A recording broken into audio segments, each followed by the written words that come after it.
যে এমন একটা শহরে আজকে এই সম্মেলন হচ্ছে, বাঁকুড়া জেলার বাঁকুড়া শহরে। এই শহর আমাদের সংগঠনের কাছে অত্যন্ত গুরুত্বপূর্ণ। তার কর্মচারী আন্দোলন, স্যার বলেছেন কৃষক আন্দোলনের কথা, শ্রমিক আন্দোলনের কথা, বাঁকুড়ার ঐতিহ্যের কথা, কিন্তু সাম্প্রতিককালে এই শহর আমাদের কাছে খুব অনুপ্রেরণা সৃষ্টি করেছে এই কারণেই যে আমরা তো বলি যে দে ক্যান ডেস্ট্রয় আওয়ার কর্মচারী ভবন, they can transfer our leadership, but they can't destroy our ideology. তারা আমাদের সংগঠনের ভবনটাকে ভেঙে দিতে পারে, তারা আমাদের কর্মচারী নেতৃত্ব, কর্মচারীদের প্রতিহিংসা বদলি করতে পারে, কিন্তু তারা আমাদের মতাদর্শকে কোনোদিন ধ্বংস করতে পারবে না। এটা প্রমাণ করেছে বাঁকুড়া। যে যখন বাঁকুড়ার ওই কর্মচারী ভবন বুলডোজার দিয়ে ঘুরিয়ে দেওয়া হলো, তখন সেই বাঁকুড়ার কর্মচারী সমাজ সারা বাঁকুড়ার সমস্ত অংশের মানুষকে সাথে নিয়ে এবং সারা পশ্চিমবাংলার কর্মচারী সমাজকে সাথে নিয়ে মুখের মতো জবাব দিয়ে 1 বছরের মধ্যে সেই কর্মচারী ভবন তৈরি করে প্রশাসনকে যোগ্য জবাব দিয়েছে। সেই একটা ঐতিহ্যশালী বাঁকুড়া, যে বাঁকুড়া সারা পশ্চিমবাংলায় জুড়ে আমাদের কর্মচারী আন্দোলনের কাছে, অন্যান্য অংশের যে আন্দোলন, গণতান্ত্রিক আন্দোলনের কাছে যে উদাহরণ সৃষ্টি করেছে, সেই বাঁকুড়া শহরে আজকে এই সম্মেলন হচ্ছে। সেই জন্য আমরা সংগঠনের পক্ষ থেকে অত্যন্ত আনন্দিত এবং গর্বিত। দ্বিতীয়ত হচ্ছে আরেকটা বিষয়, সেটা হচ্ছে এই সমিতিটা, পশ্চিমবঙ্গ সেটেলমেন্ট কর্মচারী সমিতি, একটা ঐতিহ্যপূর্ণ সমিতি, ঐতিহ্যবাহী সমিতি। স্বাধীনতার আগে থেকে এই সমিতি, যখন সমিতি তৈরি হয়নি তখন থেকে সেটেলমেন্ট কর্মচারীরা তারা লড়াই আন্দোলন সংগ্রামে ছিল। আমরা এই ইতিহাস পড়ি, লিখিত ইতিহাস যে আমাদের কাছে আছে, এখনো পর্যন্ত রাজ্য কোঅর্ডিনেশন কমিটির ইতিহাস আমরা সেইভাবে লিখে উঠতে পারিনি। আমাদের প্রবীণ নেতৃত্বরা কিছু লেখা তারা লিখেছেন, কিন্তু সংকলন করে যে কর্মচারী আন্দোলনের যে রাজ্য কোঅর্ডিনেশন কমিটির ইতিহাস, সেটা এখনো পর্যন্ত আমরা লিখে উঠতে পারিনি। সেই যে লিখিত যে ইতিহাস আমরা পাই, তাতে আমরা দেখি যে এই সেটেলমেন্ট কর্মচারীরা তারা স্বাধীনতার অনেক আগে থেকে, প্রাক স্বাধীনতা আগে থেকেই তারা লড়াই আন্দোলনের মধ্যে তারা ছিল এবং 1905 সালে বরিশালে সেটেলমেন্ট দপ্তরের কর্মচারীরা 6 সপ্তাহ তারা ধর্মঘট করেছিলেন তাদের যে কাজের সময় কমানোর দাবিতে, এবং সেখানে 63 জন কর্মচারীকে নভেম্বর মাসে 1905 সালে তাদের সাসপেন্ড করে দেওয়া হয়েছিল। এবং পরবর্তীতে 1906 সালে বিপিন চন্দ্র পাল তখন একটা পত্রিকা বেরোত, নিউ ইন্ডিয়া, সেই পত্রিকাতে তিনি লিখেছিলেন যে 63 জন ভ্রাতার যে সাসপেন্ড, সেই সাসপেন্ডের বিরুদ্ধে যদি সারা পশ্চিমবাংলার সেটেলমেন্টের 1,500 যে ক্যানারিকুল তারা যদি পেন ডাউন করে দিতে পারে, তবে তাদের মুখের মতো জবাব দেওয়া যাবে। আপনারা জানেন যে সেই সময় সারা ভারতবর্ষ উত্তাল হয়েছিল ওই ধর্মঘট আন্দোলন সংগ্রামের মধ্য দিয়ে। সে সময় বিজি প্রেসের কর্মচারীরাও সে আন্দোলন সংগ্রামে যুক্ত ছিল, তারাও সে সময় ধর্মঘট করেছিল। এবং সেটেলমেন্ট কর্মচারী সমিতি আরেকটা দিক থেকে গুরুত্বপূর্ণ এটাই যে ভারতবর্ষের যে নবজাগরণের যারা সূচনা হয়েছিল, যাদের হাত ধরে রাজা রামমোহন রায়, ঈশ্বরচন্দ্র বিদ্যাসাগর যারা প্রতিকৃত, সেই রাজা রামমোহন রায়, ঈশ্বরচন্দ্র বিদ্যাসাগর, বঙ্কিমচন্দ্র চট্টোপাধ্যায়, মাইকেল মধুসূদন দত্ত, দীনবন্ধু মিত্র, এরা সবাই আমাদের সরকারি কর্মচারী ছিলেন। এবং রাজা রামমোহন রায় সেটেলমেন্ট দপ্তরের বড়বাবু ছিলেন, তিনি সেরেস্তার বা বড়বাবু যা বলা হয় সেই ছিলেন রাজা রামমোহন রায়। সেই রাজা রামমোহন রায়ের উত্তরাধিকার বহন করছি আজকে সেটেলমেন্ট দপ্তরের কর্মচারীরা। এবং তারপরে 30-এর দশকে আমরা দেখেছি যে সেটেলমেন্ট কর্মচারীদের অনেকগুলো সমিতি তৈরি হয়। আপনারা জানেন যে 1917 সালে সোভিয়েত যখন সমাজতান্ত্রিক যে বিপ্লব সমাধা হলো, তার রেশ সারা পৃথিবী জুড়ে ছড়িয়ে পড়ে।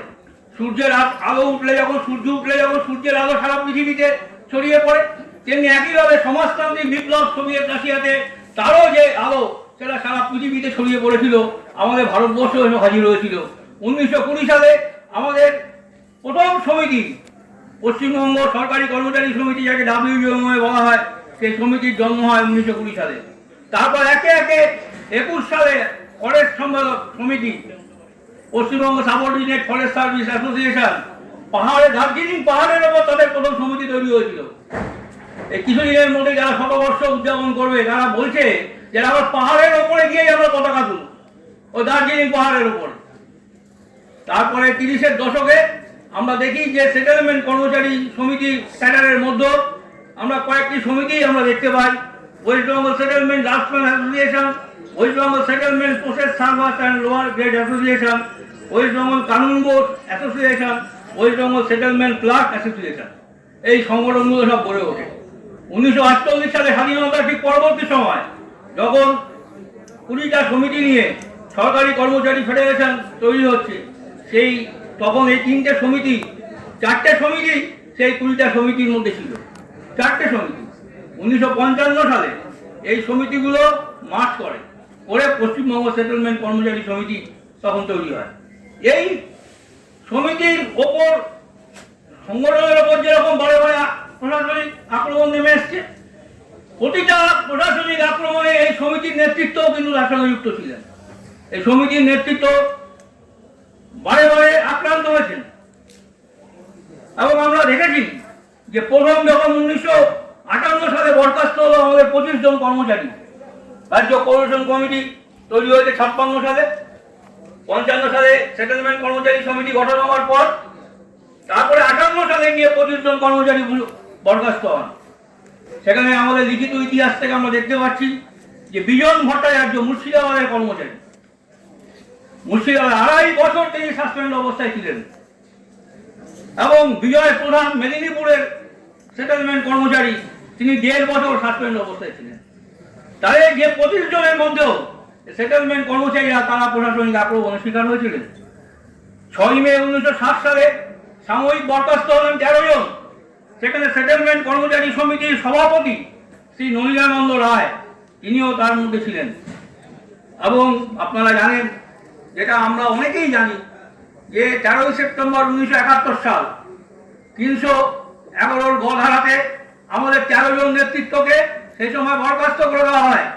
তার মধ্যে সেটেলমেন্ট কর্মচারী সমিতির কমরেড শান্তি ভট্টাচার্য, তিনি এখনো জীবিত আছেন, তিনিও ছিলেন।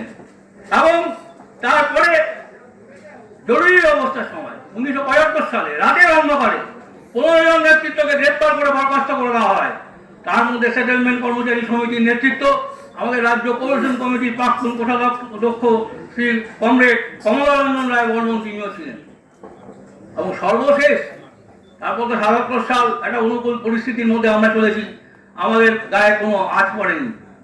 কিন্তু এই 11 সালের পরবর্তী সময় যে আক্রমণটা আমাদের উপর নেমে এসছে, যে আমাদের নবান্ন অভিযানকে কেন্দ্র করে যখন আমাদের 18 জন নেতৃত্বকে গ্রেপ্তার করে নিয়ে যাওয়া হলো এবং রাতের বেলায় ক্যাবিনেট করে 15 জনকে ট্রান্সফার করে দেওয়া হলো। সেখানে সেটেলমেন্ট কর্মচারী সমিতির নেতৃত্ব প্রাক্তন সাধারণ সম্পাদক, আমাদের প্রিয় সংগঠন রাজ্য কোঅর্ডিনেশন কমিটির সহ সম্পাদক কমরেড অনুপ বিশ্বাসও আছে। ফলে এই যে প্রশাসনিক যে আক্রমণ, প্রতিটা প্রশাসনিক আক্রমণ সংগঠনের উপর যেরকম নেমে এসছে, ঠিক একইভাবে সেই প্রশাসনিক আক্রমণ আমাদের সেটেলমেন্ট কর্মচারী সমিতির উপর নেমে এসছে। এবং এরকম একটা ঐতিহ্যবাহী সংগঠন সেটেলমেন্ট কর্মচারী সমিতি, সারা পশ্চিমবাংলায় গণতান্ত্রিক আন্দোলনের ইতিহাস যখন লেখা হবে, রাজ্য কোঅর্ডিনেশন কমিটিকে বাদ দিয়ে পশ্চিমবাংলার গণতান্ত্রিক আন্দোলনের ইতিহাস যেরকম লেখা যাবে না, ঠিক একইভাবে রাজ্য কোঅর্ডিনেশন কমিটির ইতিহাস যখন লেখা হবে, তখন পশ্চিমবঙ্গ সেটেলমেন্ট কর্মচারী সমিতিকে বাদ দিয়েও কোঅর্ডিনেশন কমিটির ইতিহাস লেখা যাবে না। এরকম একটা সুমহান ঐতিহ্যের অধিকারী এই সেটেলমেন্ট কর্মচারী সমিতি, তার সম্মেলনের উদ্বোধন করতে পেরে আমি আমার কেন্দ্রীয় কমিটির কাছে আমি কৃতজ্ঞতা প্রকাশ করছি। আমরা সংগঠন পরিচালনা করি, সংগঠন পরিচালনার দুটো বিষয়, একটা পরিস্থিতি নিরপেক্ষ সংগঠন হয় না, এটা আমরা প্রত্যেকেই জানি। কিন্তু পরিস্থিতিকে আমরা বিচার করি দান্দিকভাবে। এখন আমাদের কাউকে জিজ্ঞেস করলেই সবাই বলবে এটা প্রতিকূল পরিস্থিতি, কিন্তু এই প্রতিকূল পরিস্থিতির অভ্যন্তরেও কিন্তু অনুকূল পরিস্থিতির অঙ্কুর আস্তে আস্তে করে বাড়ছে। আবার যদি আপনি বলেন এটা অনুকূল পরিস্থিতি, তাহলে অনুকূল পরিস্থিতির অভ্যন্তরেও প্রতিকূল পরিস্থিতির অঙ্কুর অল্প অল্প করে বৃদ্ধি পায়। আপনি সকালটা যদি না হয় দেখেন, তাহলে রাতটাকে আপনি কল্পনা করতে পারবেন না কত অন্ধকার হয়। আর রাতের অন্ধকার যদি আপনি না দেখতে পারেন, তবে সকালের আলো আপনি তুলনা করতে পারবেন না সকালের আলোটা কত সুন্দর। ফলে আমাদেরও যখন এই পরিস্থিতি আমাদের বিচার করতে হবে, তখন দান্দিকভাবে আমাদের সংগঠনকে যখন বিচার করতে হবে, তখন আমাদের দান্দিকভাবে সংগঠনের বিচার বিশ্লেষণ করতে হবে। এইভাবেই আমরা বিচার বিশ্লেষণ করি। আপনারা উদাহরণ দিলে বুঝতে পারেন যে সোভিয়েত রাশিয়াতে যখন সমাজতান্ত্রিক বিপ্লব হলো 1917 সালে, সারা পৃথিবী তাক লাগিয়ে দিল তাদের উন্নয়নের মধ্য দিয়ে। কিন্তু ওই সমাজতান্ত্রিক সোভিয়েত রাশিয়ার অভ্যন্তরেও কিন্তু প্রতি বিপ্লব আস্তে আস্তে করে অঙ্কুরিত হচ্ছিল। আমরা দেখলাম প্রায় 74 বছর পর 1991 সালে যুদ্ধ করতে হয়নি, একটা মানুষকে প্রাণ দিতে হলো না, সেখানে সোভিয়েত রাশিয়ার পতন ঘটে গেল গর্বাচভের নেতৃত্বে। ফলে প্রতিটা পরিস্থিতির মধ্যে আপনি তার অনুকূল পরিস্থিতি, তার মধ্যেও যখন প্রতিকূল পরিস্থিতির বীজ আস্তে আস্তে করে অঙ্কুরিত হচ্ছে। আমরা 34 বছরের বামপন সরকারের শাসন, আবার আজকেও যদি আপনি দেখেন যে এটা প্রতিকূল পরিস্থিতি, তার মধ্যেও আমাদের অনুকূল পরিস্থিতির বীজ অল্প অল্প করে অঙ্কুরিত হচ্ছে। এইভাবে দান্দিক বিচারের মধ্য দিয়েই আমরা পরিস্থিতি পর্যালোচনা করি। এবং দুটো বছর আমাদের সংগঠন পরিচালনা করার ক্ষেত্রে কিছু সমস্যার মুখোমুখি আমরা হয়েছি, যে সমস্যার সাথে আমরা কোনোদিন পরিচিত ছিলাম না। কোভিড-19 আমাদের সারা পৃথিবীকে এমনভাবে আক্রান্ত করেছে, সেই জায়গায় দাঁড়িয়ে আমরা সংগঠন পরিচালনা করার ক্ষেত্রে বাধাপ্রাপ্ত হয়েছে। আপনাদের প্রতিবেদনে উল্লেখ আছে যে কোভিড একটা ভাইরাস, কিন্তু মহামারী হচ্ছে পুঁজিবাদ।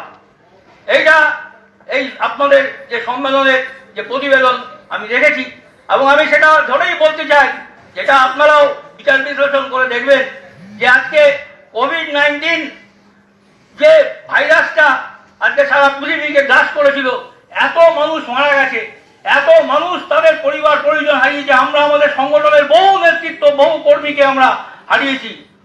কিন্তু সরকারের যে কাজ, সরকারের যে দায়িত্ব, সরকারের যে ভূমিকা ছিল, সেটা তারা পালন করতে পারেনি। সারা পৃথিবী জুড়ে আমরা দেখেছি যে সাম্রাজ্যবাদ, যারা পুঁজিবাদ, যারা বাজার অর্থনীতির কথা বলেছিল, সে বাজার অর্থনীতিতে যে স্বাস্থ্য ব্যবস্থাটা, জনস্বাস্থ্য ব্যবস্থা পুরোপুরি বাজারের হাতে দিয়ে দেওয়া হয়েছিল, সে বাজার অর্থনীতি এই মানুষকে, আক্রান্ত মানুষকে তারা রক্ষা করতে পারেনি। একমাত্র যেসব সমাজতান্ত্রিক দেশগুলো আছে, তারাই সেটাকে রক্ষা করতে পেরেছে তাদের। এবং এটাও আমরা দেখেছি এই সময়কালের মধ্যে যে কোভিড-19 যে ভাইরাস, সেই ভাইরাসের যে নতুন করে ভ্যারিয়েন্ট আমরা দেখতে পাচ্ছি, ডেল্টার পর ওমিক্রন, এখনো আমাদের সন্দেহ আছে যে আমাদের যে দেশের সরকার বা সারা পৃথিবীর যে সাম্রাজ্যবাদী যে দেশগুলো, তারা এইটাকে কিভাবে তারা রক্ষা করবে।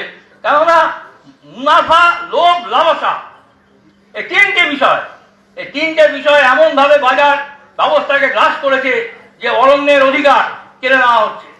আজকে একের পর এক উন্নয়নের নামে, ওই স্পেশাল ইকোনমিক জোনের নামে বিভিন্নভাবে আজকে সমস্ত অরণ্য ধ্বংস করে দেওয়া হচ্ছে। ফলে অরণ্যের যে প্রজাতি, তারা সরাসরি মানুষের কন্টাক্টে চলে আসছে।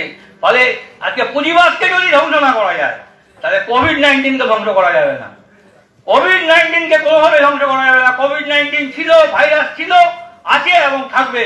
তাহলে আমাদের দায়িত্ব হচ্ছে কোভিড-19 ভাইরাসের বিরুদ্ধে যদি লড়তে হয়, তাহলে পুঁজিবাদের বিরুদ্ধে লড়তে হবে। তাহলে লোভ, লালসা, মুনাফা, তার বিরুদ্ধে আমাদের প্রতিরোধ গড়ে তুলতে হবে। এটাই আমাদের বোঝাপড়া।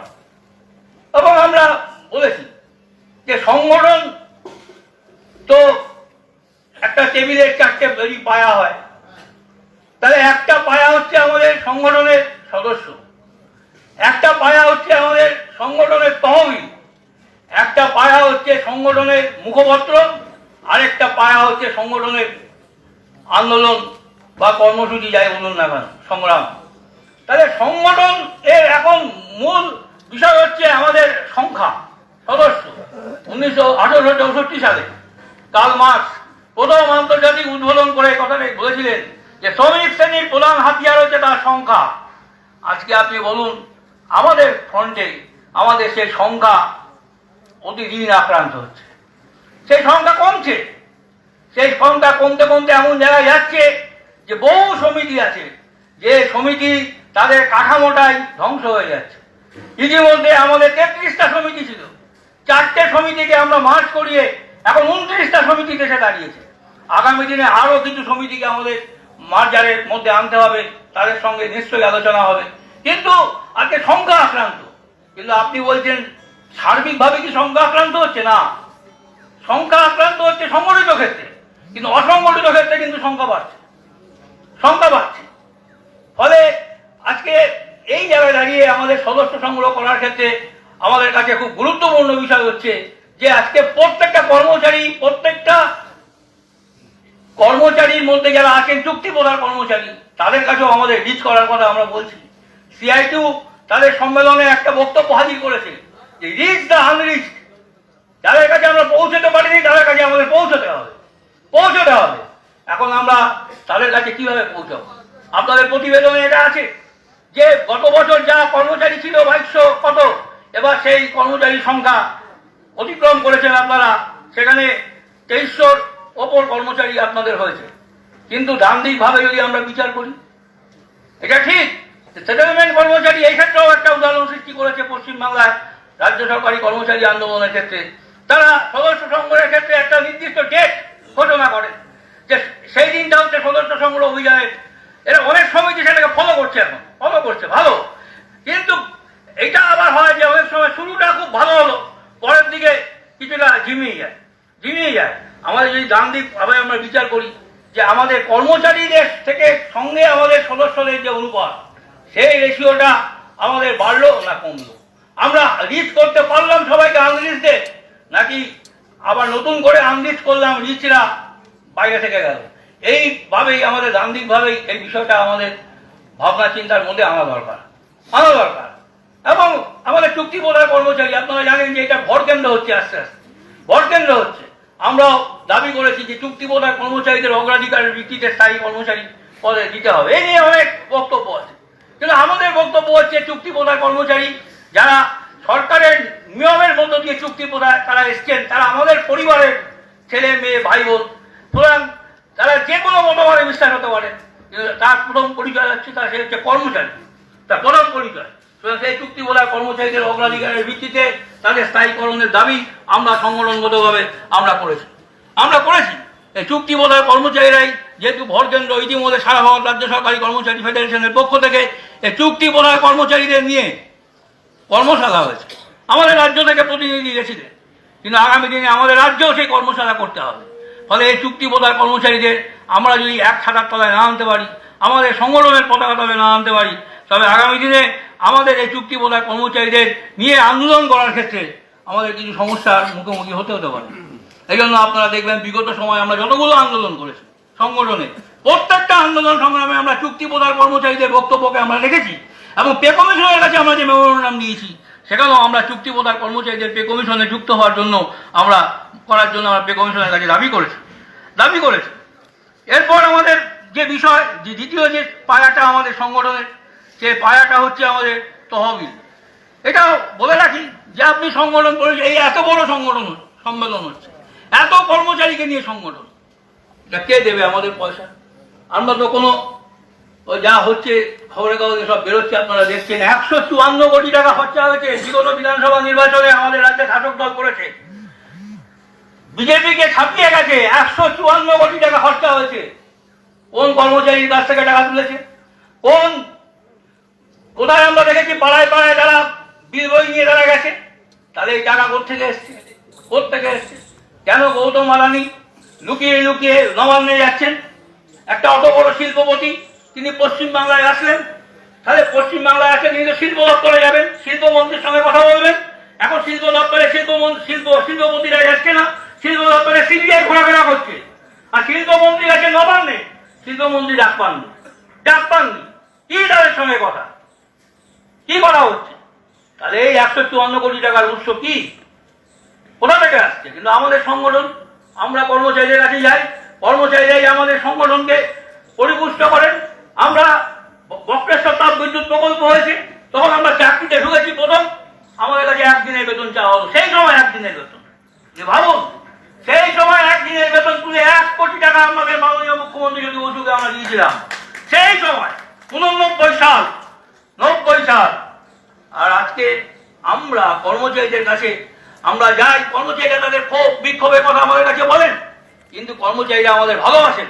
আমরা কদিন আগে যখন কোভিড-19 যখন সব লকডাউন করে দেওয়া হলো সারা ভারতবর্ষ জুড়ে, আমরা সব ঘরে বসে আছি, আমরা দেখছি পরিযায়ী শ্রমিকের স্রোত, আমরা দেখছি মানুষ না খেতে পেরে মারা যাচ্ছেন।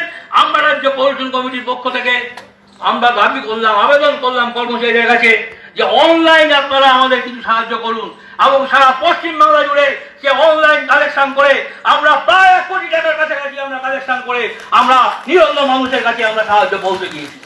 এই হচ্ছে আমাদের সংগঠন। আমাদের যা কিছু ভালো কর্মচারীদের জন্য, যা কিছু আমাদের ত্রুটি বিচ্যুতি, সেটা আমাদের নেতৃত্বের জন্য, কর্মচারীদের জন্য না। মনে রাখবেন, ভালোটার ভাগ সবাইকে দিতে হবে, কিন্তু যদি কোনো ত্রুটি হয়, ঘাটতি হয়, তার দায়িত্ব নিতে হবে নেতৃত্বকে নিতে হবে। তাহলে এই হচ্ছে তহবিল। তহবিল যদি না থাকে আপনি এই সময় আন্দোলন সংগ্রাম করতে পারবেন না, যে পরিস্থিতিতে আমরা ঢুকেছি। তাহলে দ্বিতীয় পায়াটাকেও আমাদের শক্ত করতে হবে টেবিলে। প্রথম পায়া হচ্ছে আমাদের সংগঠনের সদস্য, দ্বিতীয় পায়া হচ্ছে আমাদের তহবিল। তৃতীয় পায়া কি? তৃতীয় পায়া হচ্ছে আমাদের মুখপত্র, আমাদের চেতনার মান বৃদ্ধি করে, আমাদের সংগ্রামী হাতিয়ার আপনাদের ভূমিজ। আমি বলে রাখি, আলোচনা করি আমরা। গণতান্ত্রিক সংগ্রাম হচ্ছে কি, তারপরে হচ্ছে গণতান্ত্রিক সংগ্রাম, সেটাও আমরা করি। আপনারা দেখবেন এই যে ব্যাংকের ওপর আক্রমণ হচ্ছে, এত আক্রমণ, 30টা ব্যাংক, সেই ব্যাংকে আজকে 12টা ব্যাংকে পরিণত করে দেওয়া হলো। সেই ব্যাংকগুলো 1969 সালে ব্যাংকগুলোকে জাতীয়করণ করা হয়েছিল। আজকে সেই ব্যাংকগুলোকে বলা হচ্ছে সব প্রাইভেট করে দেওয়া হবে। যারা ব্যাংকের টাকা মেরে পালিয়ে গেল তাদের কাছে ব্যাংক বিক্রি করে দেওয়া হবে। বুঝুন, ব্যাংকের টাকা মেরে আমি পালিয়ে গেলাম, আমাকে কর ছাড় দিয়ে সমস্ত কিছু ঋণ মুকুব করে, অনদায়ী ঋণ মুকুব করে 10 লক্ষ টাকা অনদায়ী ঋণ মুকুব করা হলো। এখন আমি আবার সেই ব্যাংকের টাকা মেরে দেওয়া আমি শিল্পপতি, আমি এখন ব্যাংকের মালিক হয়ে যাচ্ছি। আর ব্যাংক যদি প্রাইভেটাইজেশন হয়ে যায়, ব্যাংকের যদি ওপর আক্রমণ আসে, ব্যাংক যদি প্রাইভেটের হাতে চলে যায়, তার রেস আমার ওপরে পড়বে। রিটায়ারমেন্ট বোর্ডে আপনি টাকা কোথায় রাখবেন? আপনি আপনার সঞ্চয় কোথায় রাখবেন? তাহলে এই যে ব্যাংকের কর্মচারী স্বার্থে যে আমাদের লড়াই, এইটা হচ্ছে গণতান্ত্রিক আন্দোলন। ব্যাংকের সব কর্মচারী স্বার্থে লড়াই। বীমা কর্মচারী, আমাদের LIC কি অবস্থা আজকে ভাবুন। LICর কর্মচারীরা আক্রান্ত হচ্ছে। সারা পৃথিবীতে 3টে মাত্র দেশ, একটা হচ্ছে ভারতবর্ষ, চীন, আর তৃতীয়টা হচ্ছে আমেরিকা। ভারতবর্ষ এবং চীন, তাদের জনসংখ্যা হচ্ছে 40 কোটির ওপরে। আর পৃথিবীতে কোনো দেশ নেই যার জনসংখ্যা 40 কোটির বেশি। আর ব্যাংকের গ্রাহক সংখ্যা হচ্ছে, LICর গ্রাহক সংখ্যা হচ্ছে 40 কোটির বেশি। তাহলে 3টে বড় দেশের পরে যদি আপনি গ্রাহক দেখেন, তাহলে LICর গ্রাহক, তাদের যে ম্যাচুরিটি, যে সাফল্য, সাকসেস প্রায় 99.9%। সেই যে LIC ব্যাংক, তার শেয়ার সব বিক্রি করে দাও, তাকে FDI করে দাও। প্রথমে 26, তারপরে 49, এখন বলছে 74% করে দেওয়া হবে। তাহলে LIC যদি বন্ধ হয়ে যায়, LIC যদি প্রাইভেটের হাতে চলে যায়, তাহলে আপনার যে জীবনের যে সুরক্ষা, সে দায়িত্ব কে নেবে? কেন আজকে LICকে 56 সালে জাতীয়করণ করা হয়েছিল? কেন 69 সালে ব্যাংকে জাতীয়করণ করা হয়েছিল? প্রাইভেট ব্যাংকগুলো, প্রাইভেট LIC গুলো মানুষকে পথে পাঠাচ্ছিল বলেই তো করা হয়েছিল। তাহলে আজকে আবার কেন তাদের আগের জায়গা ফিরিয়ে দেওয়া হচ্ছে? আবার পথে বসানোর ব্যবস্থা। তাহলে ব্যাংকের ওপর আক্রমণ, LICর ওপর আক্রমণের যখন হয়, তখন আমরা যখন গিয়ে সেই আন্দোলনে সামিল হই, সেটা হচ্ছে গণতান্ত্রিক আন্দোলন, গণতান্ত্রিক সংগ্রাম। তাহলে সেই সংগ্রামের প্রথম ধাপ হলো ট্রেড ইউনিয়ন সংগ্রাম, দ্বিতীয় ধাপ হচ্ছে গণতান্ত্রিক সংগ্রাম, তৃতীয় ধাপ কি? তৃতীয় ধাপ হচ্ছে রাজনৈতিক সংগ্রাম। রাজনৈতিক সংগ্রাম আমরা করছি, একের পর এক রাজনৈতিক সংগ্রাম। বিভিন্ন যখন নির্বাচন হয় আমরা বলি এটা একটা রাজনৈতিক সংগ্রাম, সেইভাবে আমাদের দেখতে হবে। আমরা ধর্মঘট করি, আমাদের রাজনৈতিক সংগ্রাম, আমরা ধর্মঘট করি। আজকে ধর্মঘট নিয়ে আমরা অনেকে অনেক রকম প্রশ্ন করি, কথা বলি, কিন্তু আপনারা জেনে রাখবেন যে 1905 সালে যেরকম বরিশালে আমাদের সেটেলমেন্ট দপ্তরের কর্মচারীরা 6 সপ্তাহ ধর্মঘট করে 63 জন কর্মচারী বরখাস্ত হয়েছিল। আর তেমনি 1908 সালে বাল গঙ্গাধর তিলককে গ্রেপ্তার করার পর ভারতবর্ষের বুকে প্রথম শ্রমিক শ্রেণী রাজনৈতিক ধর্মঘট করে। সে ধর্মঘটে ডিএর কথা ছিল না, সে ধর্মঘটে আমাদের কাজের সময় কমানোর কথা ছিল না, সেই ধর্মঘট ছিল হচ্ছে বাল গঙ্গাধর তিলককে অন্যায়ভাবে শাস্তি দেওয়া হয়েছে 6 বছরের জেল।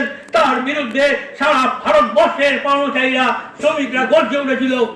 সেদিনকে ধর্মঘট করেছিল 1908 সালে। সেদিনকে তাদের কোনো রক্ষা কবচ ছিল না। তো আজকে আমাদের কর্মচারীরা ধর্মঘট আসলেই প্রশ্ন করে এরকম যে ধর্মঘট করে আমার তো ট্রান্সফার হয়ে যাবে, আমার তো মাইনে কেটে নেবে। কি করবে? প্রথমে বলেছিল ট্রান্সফার হ্যাঁ ট্রান্সফার হবে, হাতে ক্ষমতা আছে, ট্রান্সফার হচ্ছে, সারা পশ্চিমবাংলা জুড়ে হচ্ছে, কিন্তু মাইনে কেটে নেওয়া এখনো পর্যন্ত হয়নি। আমরা বলেছি যে 1980 সালে ডিউটি রাইটস এন্ড অব্লিগেশনের যে অর্ডার, সে অর্ডার যতক্ষণ না পর্যন্ত ওরা উইথড্র করবে ততক্ষণ পর্যন্ত আমাদের কোনো কর্মচারীর মাইনে কাটতে পারবে না, কোনো কর্মচারীকে ট্রান্সফারের বাইরে আর কোনো শাস্তিমূলক ব্যবস্থা গ্রহণ করাতে পারবে না। কোনো অর্ডার এটা লেখে না যে আপনি ধর্মঘট করেছিলেন বলে ট্রান্সফার হচ্ছেন, সেটা লেখা থাকলে চ্যালেঞ্জ করা যায়, পারে না ওরা করবে। ওরা দেখে করে হচ্ছে ওই রাজ্যপালের বলাঙ্গতায় আপনাকে ট্রান্সফার করে দেওয়া হবে। ফলে এই ধর্মঘট হচ্ছে আমাদের রাজনৈতিক সংগ্রাম। আমরা বলি যে এত আন্দোলন করছি, আন্দোলনের মধ্যে সরকার আমার কথা শুনছে না, তাহলে আমার নিয়োগকর্তার পরিবর্তন করতে হবে, আমার কেন্দ্রের শাসকদের পরিবর্তন করতে হবে। এটা হচ্ছে রাজনৈতিক সংগ্রাম। কিন্তু রাজনৈতিক সংগ্রামে আপনি শাসকের যদি পরিবর্তন করে দিতে পারেন নির্বাচনের মধ্য দিয়ে, তাও কিন্তু আপনার মৌলিক চাহিদা পূরণ হবে না। মৌলিক চাহিদা যদি আপনাকে পরিবর্তন করতে হয়, তবে আমরা 1986 সালে আমরা যে 7ম সম্মেলনে আমরা যে দাবি করেছিলাম যে দুনিয়া মুর্শিদাবাদের বহরমপুরে যে দুনিয়া জোড়া শ্রেণীদ্বন্দ্বে আমরা নিরপেক্ষ নই, আমরা সমাজতন্ত্রের পক্ষে, সেই সমাজতান্ত্রিক ব্যবস্থা যদি না পর্যন্ত ভারতবর্ষে কায়েম না হচ্ছে ততদিন পর্যন্ত আপনার মৌলিক দাবি আপনার মিটবে না, আপনার দিয়ে হবে। আপনার পক্ষে সরকার ছিল বামফ্রন্ট, একের পর এক দিয়ে দিয়েছে, আপনার পে কমিশন হয়েছে, একের পর এক অধিকার আপনি অর্জন করেছেন, কিন্তু আপনার পরিবারের দ্রব্যমূল্য বৃদ্ধি, আপনার পরিবারের সংকট, গ্যাসের দাম, পেট্রোল ডিজেলের দাম, এগুলো থেকে আপনি রেহাই পাননি যদি না আপনার সমাজ ব্যবস্থাটার আমরা পরিবর্তন না করতে পারি। তাহলে সেই সংগ্রাম যেটা বলা হয়েছে ওই দুনিয়া জোড়া শ্রেণীদ্বন্দ্বে আমরা নিরপেক্ষ নই, আমরা সমাজতন্ত্রের পক্ষে যেরকম আমরা বলেছি, ঠিক একইভাবে আমাদের যে 1848 সালে শ্রমিক শ্রেণীর যে দর্শন, সে দর্শনে যে মানুষ বলেছিলেন আজ পর্যন্ত লিখিত সমস্ত সংগ্রামের ইতিহাস, সমাজের ইতিহাস হচ্ছে শ্রেণী সংগ্রামের ইতিহাস। সেই শ্রেণী সংগ্রামের মধ্যে কিন্তু আমরা প্রতিদিন আছি। এটা এমন না হঠাৎ করে আকাশ থেকে পড়লো। বিভিন্ন আন্দোলন, আমাদের গণতান্ত্রিক আন্দোলন, আমাদের রাজনৈতিক আন্দোলন, এগুলো হচ্ছে আমাদের সবটাই আমাদের খবরের কাগজ, বইপত্র কিছু পড়লে হয়, কিন্তু মতাদর্শগত যে আন্দোলন, যেটা আমরা বলেছি যে আমরা সমাজতন্ত্রের পক্ষে, এইটা যদি আমার মধ্যে দিতে হয়, আনতে হয়, তবে তার জন্য বাইরে থেকে চেতনা আমাদের দিতে হবে, চেতনা আমাদের মধ্যে ইনপুট করতে হবে। তাহলে এইভাবে দাঁড়িয়েই আমাদের সেই আন্দোলন সংগ্রামের কর্মসূচি এবং আমাদের যে মুখপত্র, সেই মুখপত্র আমাদের সেই দায়িত্ব প্রতিপালন আমাদের করে থাকে, প্রতিদিন প্রতি মুহূর্তে সেই দায়িত্ব আমাদের প্রতিপালন করে থাকে। এবং সংগ্রাম আন্দোলনের কর্মসূচি আমরা গ্রহণ করছি। আপনারা দেখেছেন দুটো সরকার, একটা কেন্দ্রের সরকার, একটা রাজ্যের সরকার, দুটো সরকারের বিরুদ্ধে আমাদের সেই লড়াই, আমাদের সংগ্রাম আমাদের চলছে, একের পর এক চলছে, একের পর এক চলছে। আগামী 23-24 তারিখে ধর্মঘট ডাকা হয়েছে, শ্রমকোড বাতিল করতে হবে, শ্রমকোড বাতিল করতে হবে। কিছুদিন আগে আমাদের কৃষকরা আমাদের শিক্ষা দিয়েছে, দেখিয়ে দিয়েছে যে লাগাতার যদি আন্দোলন করা যায়, লাগাতার যদি মাঠে বসে থাকা যায়, তবে সরকারকে মাথা নত করানো যায়। এবার আমাদের পালা, কৃষক আইন বাতিল হয়েছে, দুটো করেছিল ওরা, কৃষকদের বিরুদ্ধে 3টে আইন এনেছিল। আবার আমাদের যে শ্রমকোড, সেই শ্রমকোডও কিন্তু আমাদের 44টা শ্রমকোডকে 4টে শ্রমকোড করে চালু করা হয়েছে। অনেকে বলছেন আমাদের কাছে যে এর মধ্যে আমাদের কি ব্যাপার আছে শ্রমকোড, আমরা বলছি হ্যাঁ আছে, আছে। দেখুন, ফিক্সড টার্ম এমপ্লয়মেন্ট, এটা হচ্ছে শ্রমকোডের অন্যতম গুরুত্বপূর্ণ বিষয়। ফিক্সড টার্ম এমপ্লয়মেন্ট, আপনাকে নির্দিষ্ট সময়ের ভিত্তিতে আপনার চাকরি হবে।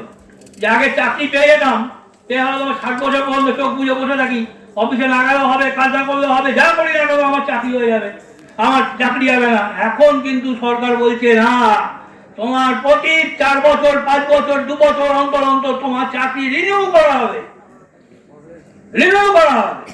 যদি দেখা যায় তুমি চাকরির উপযুক্ত নও, তাহলে বাধ্যতামূলক অবসর 55 বছর বয়স বা তার আগে করে দেওয়া হবে। এটাও সমকোর্টে লেখা আছে। ইতিমধ্যে আমাদের পার্লামেন্টে সেক্রেটারি দপ্তরে এই 1-2 কর্মচারীকে 55 বছর বয়সে অবসর করিয়ে দেওয়া হয়েছে।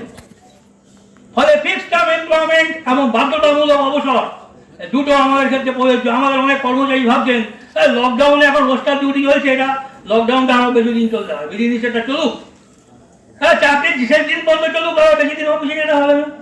অফিসে শুনছি কেউ বলছেন আবার রেগুলার অফিসে আসতে হবে, কিন্তু আপনি রেগুলার অফিসে আসছেন না, বাড়িতে বসে কাজ করছেন, ওয়ার্ক ফ্রম হোম। কিন্তু এটা মনে রাখবেন, এটা আপনাকে সারা জীবনের জন্য করে দিতে পারে, করে দিতে পারে। স্কুল খুলে গেল, সব খুলে গেল, সরকারি দপ্তরে 15 জানুয়ারি পর্যন্ত এখনো 50% রেখে দেওয়া হলো।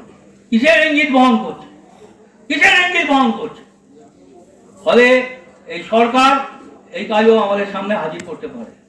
এবং আমরা বলেছি যে আজকে 300 জন শ্রমিক একটা কারখানায় কাজ করলে, আগে 100 জন করলে সেটা বন্ধ করতে গেলে সরকারের অনুমতি নিতে হতো, এখন 300 জন করলেও দিতে হবে না। আমার ভাই, আপনার বোন, আপনার পরিবারের লোক চাকরি করছে তো বিভিন্ন প্রাইভেট ফার্মে, সবাই কি সরকারি চাকরি করি নাকি আমরা? তাদের কি হবে? তাদের কি হবে? বলছে 4 দিনে সপ্তাহ চালু হবে, 4 দিনে। অনেকে খুব উৎফুল্ল, 5 দিন অফিস যেতে হয়, এখন 4 দিন গেলেই হবে। 5 দিন আপনি অফিস যাচ্ছেন, 8 ঘন্টা করে কাজ করছেন, 40 ঘন্টা কাজ, আর 4 দিন সপ্তাহে যাবেন, 12 ঘন্টা করে কাজ দেবে, 48 ঘন্টা কাজ। তাহলে আপনার সময় কমে দিল 1 দিন, কিন্তু আপনার শ্রম কেটে দিল আরো এক্সট্রা 8 ঘন্টা। দেখুন ওদের কিরকম চালানি। ফলে এই শ্রমকোড আমাদের বাতিল করার জন্য আজকে আমাদের উপর দায়িত্ব এসেছে। সোভিয়েত ইউনিয়নে যখন সমাজতন্ত্র হয়েছিল তখন 3টে বিষয়, 1 ঘন্টা, 2 ঘন্টা, 3 ঘন্টা সারাদিন আলোচনা করা যায় সোভিয়েত ইউনিয়নের সমাজতন্ত্র কিভাবে এসেছিল তাই নিয়ে। কিন্তু 3টে বিষয় ছিল খুব গুরুত্বপূর্ণ। একটা কি? একটা হচ্ছে ল্যান্ড, একটা হচ্ছে ব্রেড, আরেকটা হচ্ছে পিস। প্রথম যখন 1905 সালে সোভিয়েত সমাজতন্ত্রের বিপ্লব অসমাপ্ত থেকে গেল, তখন ল্যান্ড আর পিস, মানে ল্যান্ড হচ্ছে কৃষক আর পিস হচ্ছে সৈন্যবাহিনী, তারা কিন্তু ব্রেডের পাশে যায়নি, শ্রমিক শ্রেণীর পাশে যায়নি, ওটা অসমাপ্ত থেকে গেছে।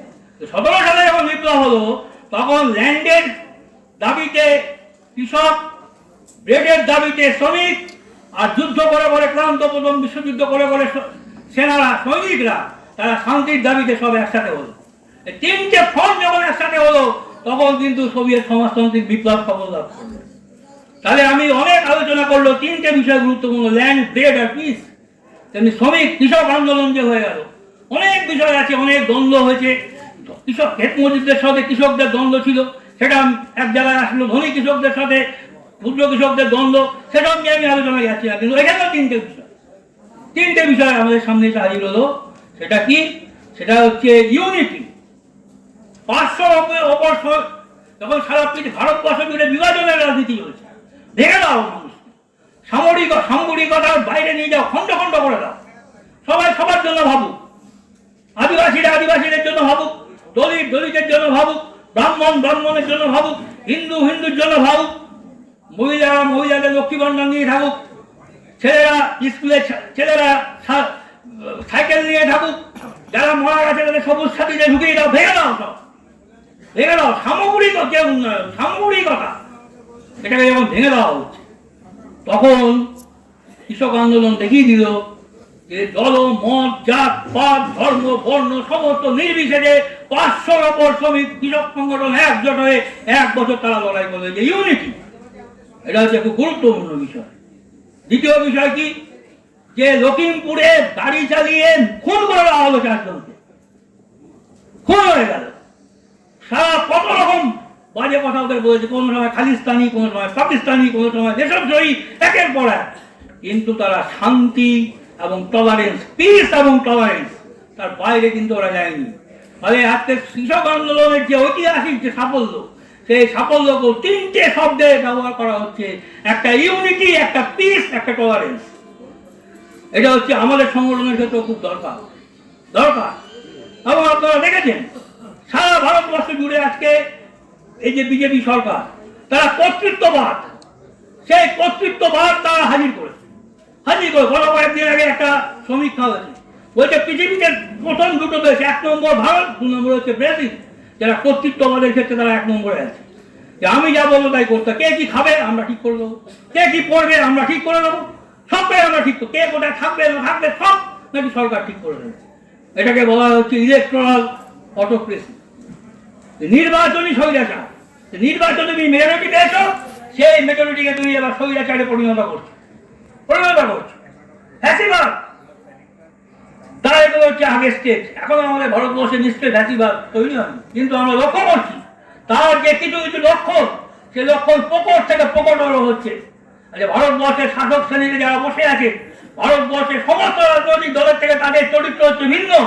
তারা একটা ফ্যাসিবাদী শক্তি আরএসএস, যারা হিন্দু রাষ্ট্র গঠন করতে চায় ভারতবর্ষের উপর, সে হিন্দু রাষ্ট্র গঠন করে তাদের দ্বারা পরিচালিত, তাদের চালিত শক্তি তারা ভারতবর্ষে ক্ষমতায় আছে এবং সেই শক্তিকে সমর্থন করছে, সেই শক্তির সঙ্গে গাছ ছাড়া বেড়ে কাজ করছে। আমরা বিভিন্ন ঘটনায় আপনারা লক্ষ্য করছেন আমাদের রাজ্যের সরকারও তার সঙ্গে ভূমিকা পালন করছে। তাহলে এই যে লড়াই, আক্রমণ আগামী দিনে, সেই লড়াই, আন্দোলন, সংগ্রাম আমাদের কাছে গুরুত্বপূর্ণ। দুটো সরকারের বিরুদ্ধে, একটা কেন্দ্রের সরকার, একটা রাজ্যের সরকার, দুটো সরকারের বিরুদ্ধে আমাদের সেই আন্দোলন সংগ্রাম আমাদের গড়ে তুলতে হবে। আমাদের দায়িত্ব, আমরা কোনো রাজনৈতিক দলের পতাকা নিয়ে ঘুরে বেড়াই না, এটা মনে রাখবেন। রাজ্য কোঅর্ডিনেশন কমিটি কোনো রাজনীতি করে না, পশ্চিমবঙ্গ সেটেলমেন্ট কর্মচারী সমিতি কোনো দলীয় রাজনীতি আমরা করি না, কিন্তু আমরা রাজনীতি করি, কিন্তু আমরা কোনো দলীয় রাজনীতি করি না। তাহলে এই রাজনীতি করতে গিয়ে কে আমার পক্ষে, কে আমার বিপক্ষে, কোনটা আমার ভালো, কোনটা আমার খারাপ, সমাজের একজন জীব হিসাবে কে আমার সাথে থাকবে, এগুলো আমাদের বুঝে নেওয়ার ক্ষমতা আমাদের আছে এবং সেই নীতিকে দাঁড়িয়েই আমাদের কাজ করতে হবে। এবং এই পরিচিতি সত্তার রাজনীতি, তার বিরুদ্ধেও আমাদের দপ্তরগুলোর অভ্যন্তরে আমাদের প্রতিরোধ গড়ে তুলতে হবে। আমরা সবসময় আমরা গর্বের সাথে বলি যে 2011 সাল পর্যন্ত, 11 সালের আগে পর্যন্ত সারা পশ্চিমবাংলায় আমরা বলেছি প্রতিটা দপ্তরের অভ্যন্তরে রাজ্য কোঅর্ডিনেশন কমিটি কর্মচারীরা তারা মাথা উঁচু করে সেই সময় যে সরকার, সেই সরকারের পক্ষে তারা লড়াই করেছে, আন্দোলন করেছে। কি কেন বলি আমরা সরকারের পক্ষে কেন আমরা আন্দোলন করেছি? যে সরকারটা আমাদের পক্ষে কাজ করেছে। কদিন আগে আমার এক বন্ধু অফিসে, সে নাকি বসে আছে, আমি গেছি তার সঙ্গে দেখা করতে। আমি কিরে, ওই একটা কথা আজকে আমার মনে খুব নাড়া দিয়েছে। আমি কি নাড়া দিয়েছে? বলছে এখন তো ইনকাম ট্যাক্সের টাকা পয়সা জমা দিতে হবে। আমি একটা হাউস বিল্ডিং লোন নিয়েছিলাম, বুঝলি, 2007 সালে। আজকে আমি গেছিলাম হাইকোর্ট ব্রাঞ্চে, সেই টাকাটা শোধ হয়ে গেছে, তার সার্টিফিকেটটা আনতে ইনকাম ট্যাক্সে যোগ করবো। আমি তাদের বললাম আপনাদের খুব ধন্যবাদ যে 2007 সালে আপনি আমাকে সেই টাকাটা দিয়েছিলেন, সেই জন্যই আজকে আমি বাড়িটা তৈরি করতে পারলাম। তারা আমাকে বললো কি জানিস? বলছে ওই টাকা আমরা দিইনি, ওই টাকা দিয়েছে বুদ্ধদেব ভট্টাচার্য, ওনাকে অভিনন্দন জানান আপনারা। তখন আমরা আলোচনা করছি, তাই তো 2007 সালে আপনি দেখুন ব্যাংকের সঙ্গে আমাদের হাউস বিল্ডিং লোনের টাই আপ হয়ে গেল। 2008 সালে আমাদের হেলথ স্কিম চালু হলো। 2009 সালে আমরা রোপা লাইন পেলাম। ভাবা যায়? আমরা কি বুদ্ধদেব ভট্টাচার্যের মুখের দিকে তাকিয়ে আমরা বামপন্থী সরকারকে সমর্থন করতাম? আমরা কি জ্যোতি বসুর মুখের দিকে নাকি দেখতে সুন্দর তার জন্য? না, তারা কাজ করেছেন, কর্মচারী সমাজকে তারা রক্ষা করেছেন, কর্মচারী সমাজকে মান দিয়েছেন, মর্যাদা দিয়েছেন। সেই জন্য একটা সরকার, একটা সাধারণ কর্মচারী আমাদের সদস্য আমাকে বলছে যে 2007 সালে house building loan tie up, 2008 সালে আমাদের হেলথ স্কিম, 2009 সালে আমাদের রোপা নাই পে কমিশনে। ভাবা যায়? এত এই ভালোবাসা এই সরকার কর্মচারী সমাজকে দিয়েছে। আজকে তার উল্টোটা আমরা দেখতে পাচ্ছি। আমরা তাই 23-24 তারিখে আমাদের ধর্মঘট, সেই ধর্মঘটে আমাদের অংশগ্রহণ করতে হবে। কর্মচারীদের সবাইকে বুক সোজা করে, মাথা সোজা করে, সিট টান করে যে ধর্মঘটে আমরা থাকবো। ধর্মঘটের প্রস্তাব আজকে এখান থেকে উত্থাপন হবে, নিশ্চয়ই আপনারা তার সাথে সহমত হবে। আমি শেষ করবো একটা কথা বলে, যে এত যে কিছু করছি আমরা, এই আমাদের যা হয় আমি দেখি। এই আমরা 8ই সেপ্টেম্বর আমরা মুখ্যমন্ত্রী বাড়ি গেছিলাম, আমার জেনারেল সেক্রেটারি, আমার জয়েন্ট সেক্রেটারি, আর আমাকে বললো আশিদা তুমিও চলো, তুমি সভাপতি। তা আমিও গেলাম। গিয়ে দেখলাম সাংবাদিক গিজগিজ করছে, পুলিশ গিজগিজ করছে, এবং তারা আমাদের সব বাইক নিল। আমার সাধারণ সম্পাদকের বাইক নিচ্ছে, সে বলছে। পরের দিনকে কোনো খবরের কাগজ আর খুঁজে পাচ্ছি না।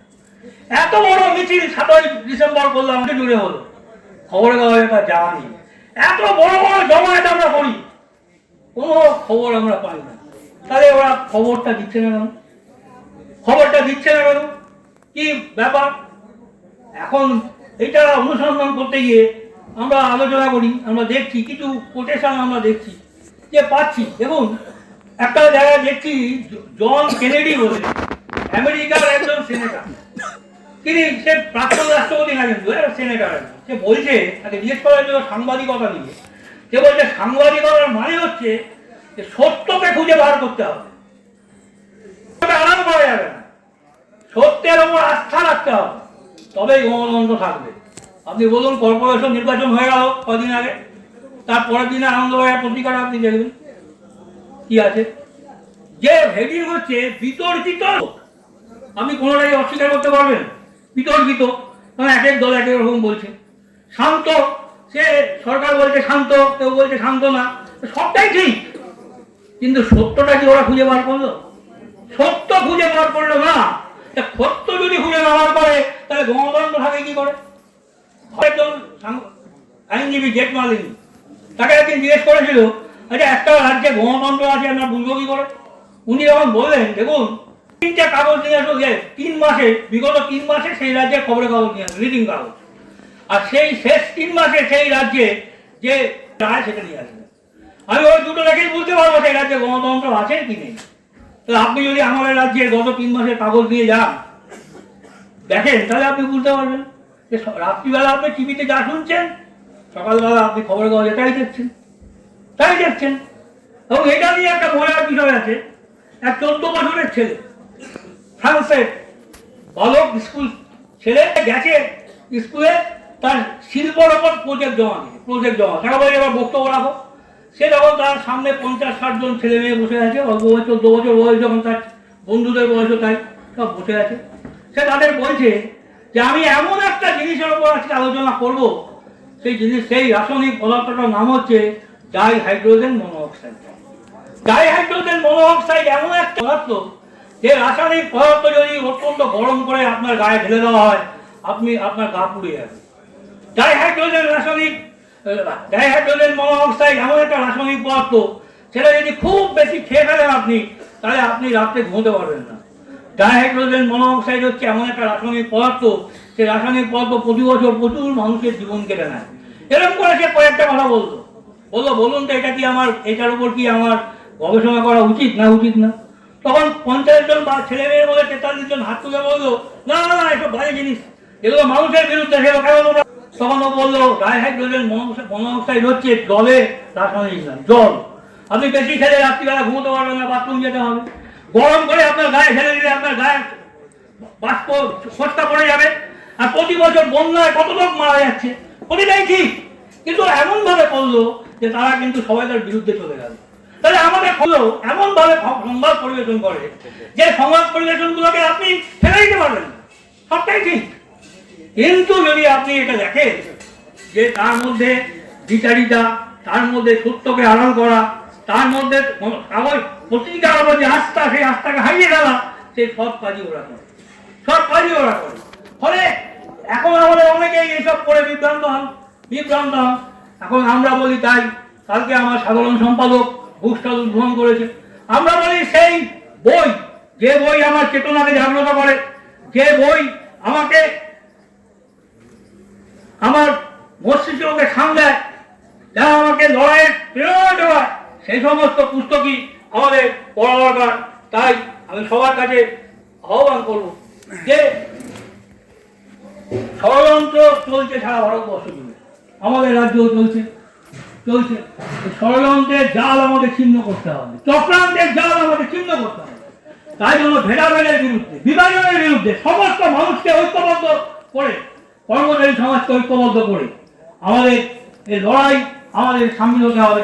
আগামী দিনে সারা ভারতবর্ষ জুড়ে, সারা পৃথিবী জুড়ে যে ফ্যাসিবাদের পরধ্বনি শোনা যাচ্ছে, যে হিন্দুত্ববাদের পরধ্বনি শোনা যাচ্ছে, যা স্যার বলেছেন, সে হিন্দুত্ববাদের বিরুদ্ধে, সে ফ্যাসিবাদের বিরুদ্ধে আমাদের মহান ঐক্য আমাদের গড়ে তুলতে হবে। স্বাধীনতা সংগ্রাম যখন হয়েছিল, তখন ব্রিটিশ সাম্রাজ্যবাদের বিরুদ্ধে সে মহান ঐক্য আমরা গড়ে তুলেছিলাম। আমাদের ভারতবর্ষের সমস্ত রাজনৈতিক দলগুলো, সমস্ত অংশের মানুষ, ছাত্র, যুব, মহিলা, কৃষক, সমস্ত অংশের মানুষ একমাত্র আরএসএস বাদ দিয়ে সেই সময় তারা ব্রিটিশ সাম্রাজ্যবাদের বিরুদ্ধে সে ঐক্যতনা গড়ে তুলেছিল। আজকেও যখন কৃষক আন্দোলন হলো আমরা দেখলাম, তখন এই যে আরএসএস পরিচালিত যে বিজেপি সরকার, সেই সরকারের বিরুদ্ধেও সারা ভারতবর্ষের সমস্ত অংশের মানুষ তারা ঐক্যবদ্ধ হয়েছে। তাই আগামী দিনেও আমাদের সেই শিক্ষা আমাদের নিতে হবে।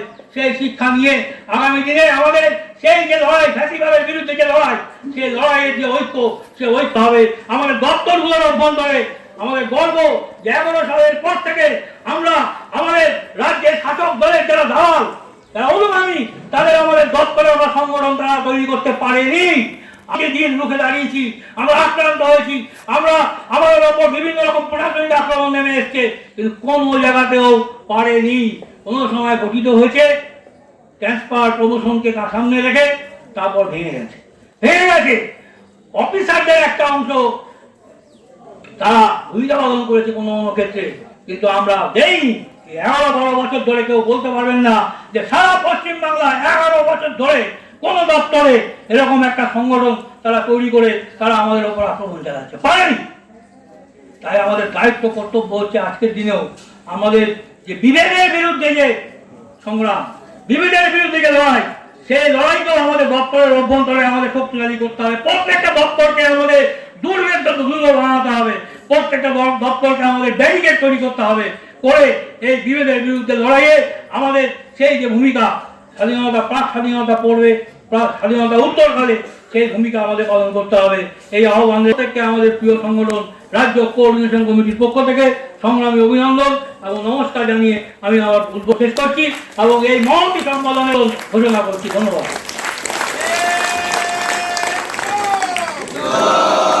ধন্যবাদ কমরেড আশিস।